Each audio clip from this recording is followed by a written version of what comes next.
Hi, hey everybody, I'm Shake. I am a singer-drummer of 20 years gig experience, and I've just started my little DJ journey. I think it was October of 2025. Now it's February of 2026. So it's only been 4 months.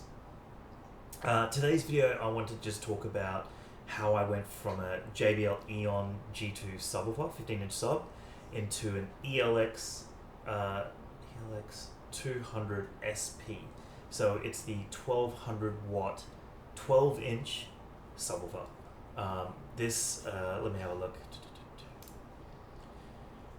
The Electro Voice ELX 200 is absolutely awesome. Considering the cost it was, in Australia they were on special for $14.50. Yes, I believe they've gone up in price already. Let's have a look. ELX. I think they were $17.50 or $18.50 last time I looked. So I got them at a really good price. You've got the wooden enclosure, so it's going to give that better acoustics, better sound when it comes to a wooden sub as opposed to a plastic one. 1200 watts, meaning it gave a max SPL of 130 decibels. So if you're looking at 130 decibels as a max SPL, just assume it's going to be roughly 85 to 90% of that. So if I go 130,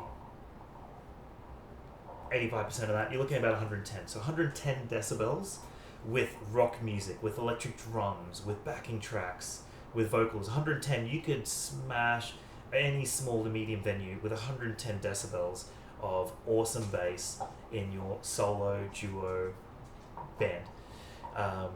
So it's all about use case. So no, it's not as deep and as loud as the 15 or the 18, but how compact it is, how easy it is to lift it upstairs, fit it in elevators and things like that. Your car.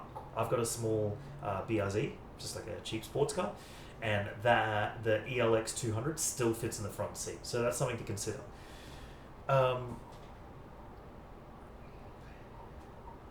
It's got 2 channels on the back, which is great for setting up like an electric drums and a vocal.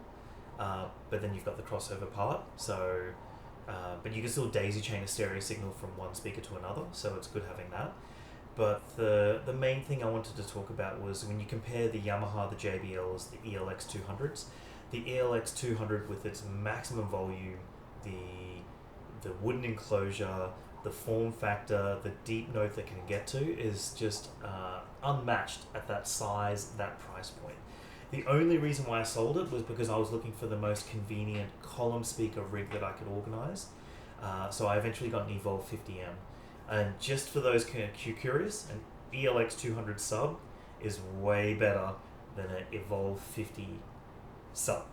So if you take the top and the speaker off the Evolve 50 sub and just use that for gigs, it is not as loud, it is not as deep, it is not as refined with its sound. The crossover point between the Evolve 50 to the top is higher. I believe it's 150 to 200 hertz. As opposed to the ELX 200 sub, you can go 80, 100, or 120. So you can get a much lower crossover point when you're using a standalone sub, as opposed to using the sub off of a column speaker. So keep that in mind. For me, when I play my duo, I'm just going to take the Evolve 50 sub. Even though it doesn't sound as good, I think it sounds good enough. However, if you wanted to prioritize your sound, you would have the ELX 200. For me, my priority was having an Evolve 50 complete setup all in one column, as opposed to having the ELX 200. Then I'd have to have the Yamaha DBR10 and maybe a pair of those with tripods. Then I'd need a separate mixer to get effects on the vocals, which I didn't want to go through. But yeah, if anyone asks me which subs I should get, I am going to say ELX 200.